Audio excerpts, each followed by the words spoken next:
Hello, myself Suresh Yadav, lecturer civil department GPC Alwar. आज मैं RCC में आगे का टॉपिक जो क्रम वाइज यूनिट सेकंड में type of RCC section,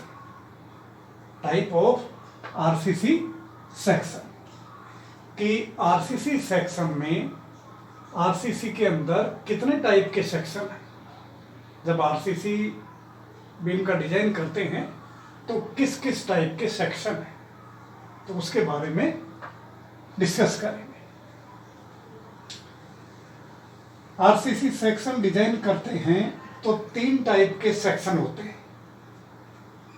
under reinforced, इसके नाम से क्लियर है, अंडर रीइंफोर्स्ड, बैलेंस और क्रिटिकल भी बोल सकते हो। ओवर रीइंफोर्समेंट मीन्स जो रीइंफोर्समेंट चाहिए उससे ज्यादा, और अंडर रीइंफोर्समेंट जितना है उससे कम। इसको कंपेयर किससे करते हैं? बैलेंस सेक्शन से। और बैलेंस को क्या बोलते हैं? Critical section. क्योंकि आपके सिलेबस में लिमिट स्टेट मेथड है तो अपने को लिमिट स्टेट मेथड से करना है। अगर वर्किंग स्ट्रेस में करते तो इन सेक्शन की अपन क्या करते?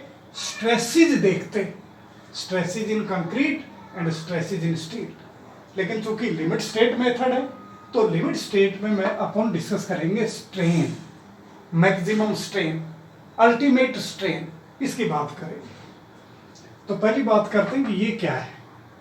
ये है बीम का, रेक्टेंगुलर बीम का क्रॉस सेक्शन। काटने के बाद उसको देखें इसका विड्थ और डेप्थ। तो ये तो विड्थ ऑफ द बीम है, ये इफेक्टिव डेप्थ है। पहले मैं बता चुका हूं आपको इफेक्टिव डेप्थ क्या होती है, कंप्रेशन फेस के टॉप से सेंटर ऑफ द स्टील तक। और ये टेंशन जोन में स्टील है, एएसटी, टेंशन स्टील। तो इफेक्टिव डी क्या है? ऊपर से इसके स्टील के सेंटर तक है इफेक्टिव डी। अब बात करते हैं पहले सेक्शन की, बैलेंस सेक्शन की। क्योंकि हमें ये दोनों सेक्शन कंपेयर करने किससे? बैलेंस से। तो सबसे पहले हम बैलेंस सेक्शन देखते हैं। बैलेंस सेक्शन में क्या है? अगर कंक्रीट की स्ट्रेन बेंडिंग में और स्टील की स्ट्रेन ये प्राप्त हो जाए दोनों एक साथ, तो सेक्शन हमारा होगा क्रिटिकल या बैलेंस।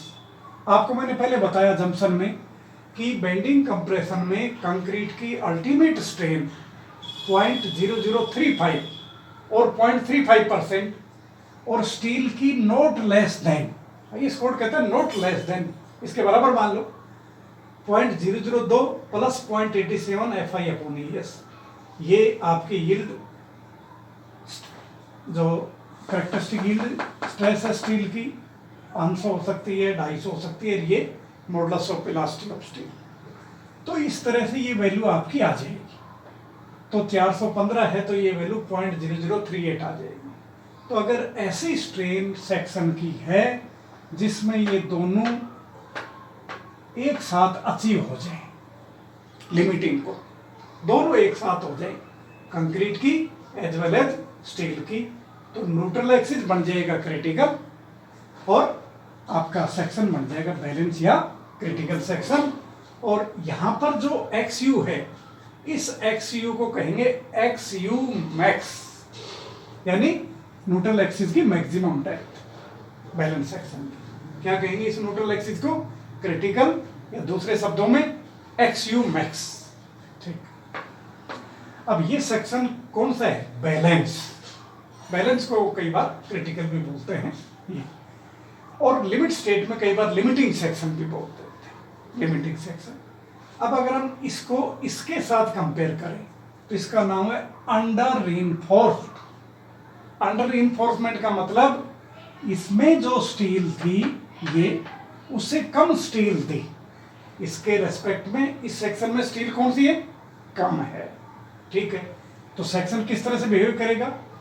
जो कंक्रीट की जो स्ट्रेन है बेंडिंग कंप्रेशन में वो इससे कम होगी 0.0035 से, और स्टील की स्ट्रेन निश्चित तौर पर इससे ज्यादा होगी। आईएस कोड कहता है इससे कम थोड़ी नहीं चाहिए, तो इससे ज्यादा होगी। ज्यादा होगी तो क्या होगा, आपका सेक्शन डक्टाइल फेलियर होगा और वार्निंग देगा फेलियर से पहले। और आईएस कोड यही चाहता है कि फेलियर से पहले वार्निंग दो, सडन फेलियर नहीं हो। तो इस सेक्शन को हम रिकमेंड करते हैं डिजाइन में, always design by UR section. क्यों? सबसे पहला पॉइंट ये डक्टाइल नेचर का फेलियर है, वार्निंग देगा, और इसके बाद आप देखो इसकी वजह इसमें स्टील कम है तो ये इकोनॉमिकल। तो always preference designer by UR section. ये प्रश्न बहुत बार आपके एग्जामों में पूछा जाता है कि आईएस कोड किसको अलाउ करता है, कौन से सेक्शन को करो, कौन से सेक्शन को डिजाइन से मत करो, इस तरह से। तो हमेशा इसको देखेंगे। ये तो एक तरह से अपन मानते हैं कि मैक्सिमम स्टील दे सकते हो बैलेंस तक, इसको हम प्रेफर नहीं करते ये, क्योंकि इसमें कंक्रीट भी पहुंच रहा है। अपने को स्टील की मैक्सिमम स्ट्रेन पहले देखनी है। तो अगर मैं पहले बैलेंस सेक्शन का देखूं ये, तो ये एक्स यू मैक्स आया, अगर ये वैल्यू रखें और ये वैल्यू रखें, तो इस सिमिलर त्रिभुज से अगर हम इसको सोल्व करें तो इस तरह से तीन वैल्यूज आएंगी।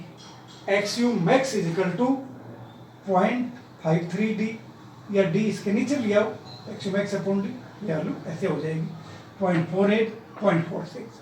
तो किस पर डिपेंडेंट है ये? Yield strength of the steel पर है। किस पर डिपेंडेंट है ये? क्योंकि ये तो कांस्टेंट है, तो depend of the yield strength of the steel. जैसे जैसे आपकी ये बढ़ती जा रही है उसी तरह से ये न्यूट्रल एक्सिस की डेप्थ आपकी वेरी कर रही है। अगर माइल्ड स्टील है तो ज्यादा होगी, 415 है कम होगी, और 500 है तो और कम होगी। इस तरह से इसको हम देख रहे हैं। ये HYSD बार है, ये माइल्ड स्टील है।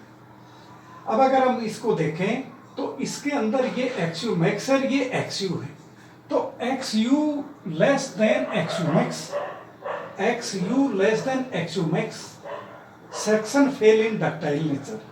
यानी XU है, ये XU मैक्स से कम है। क्यों? कि इसमें स्टील इससे कम है, तो यानी सेक्शन को इक्विलिब्रियम करने के लिए, कंप्रेशन और टेंशन के लिए एक्चुअली स्टील कम है। तो एक तरह से ये आप मान सकते हो कि न्यूट्रल एक्सिस ऊपर की तरफ खिसक जाएगा। क्यों? C बराबर T करने के लिए, बैलेंस के लिए ये, और यहाँ पर स्टील ज्यादा है तो न्यूट्रल एक्सिस नीचे। इसमें जो मोमेंट ऑफ रेजिस्टेंस है वो XU मैक्स से होगा, लिमिटिंग MOR होगा। इसमें आपका MOR की वैल्यू बैलेंस से कम होगी, और सेक्शन कैसे फेल होगा? Ductile nature. तो आप क्लियर समझ गए यूआर सेक्शन को ही कोड क्यों अडॉप्ट करता है। अपने को आरसीसी में हमेशा किसको फेलियर करना है? स्टील को, और कंक्रीट को सेफ रखना है। हालांकि अल्टीमेट जब बीम फेल होती है वो हमेशा क्रैशिंग ऑफ कंक्रीट होती है, ना कि स्टील फेलियर। स्टील फेलियर कभी नहीं होता, बहुत ज्यादा स्ट्रेन उस पर ले सकता है। लेकिन आईएस कोड तो यील्ड तक मानता है। यील्ड के बाद भी आपको पता है मैक्सिमम स्ट्रेन होती है, फिर आपकी जो धीरे धीरे लोड कम होता है और स्ट्रेन फिर भी बढ़ती जाती है बात। तो इस तरह से ये आपका सेक्शन बहुत ही इफेक्टिव है। आगे बात करें ये, अगर आपने इसके रेस्पेक्ट में यहाँ सरिया ज्यादा डाल दिया सेक्शन में, क्या बढ़ेगा? Over reinforcement. सरिया ज्यादा डाला तो इस सेक्शन को बैलेंस करने के लिए न्यूट्रल एक्सिस नीचे खिसक गया, तो नीचे खिसक मतलब XU greater than XU max. ये मैंने कहा XU greater than XU max. तो IS 456 क्या बोलता है? सेक्शन को रीडिजाइन करो, सेक्शन को रिवाइज करो, और सेक्शन को क्या बढ़ाओ? Under reinforcement. तो उसके लिए क्या करना पड़ेगा? आपको सही देखना पड़ेगा, नहीं कंक्रीट स्टील ग्रेड देखनी पड़ेगी, ताकि सेक्शन अपना दोबारा से UR बन जाए। नहीं, ये अगर OR बन भी रहा है तो फिर इसको डबली डिजाइन कर सकते हैं हम लोग, आगे पढ़ेंगे।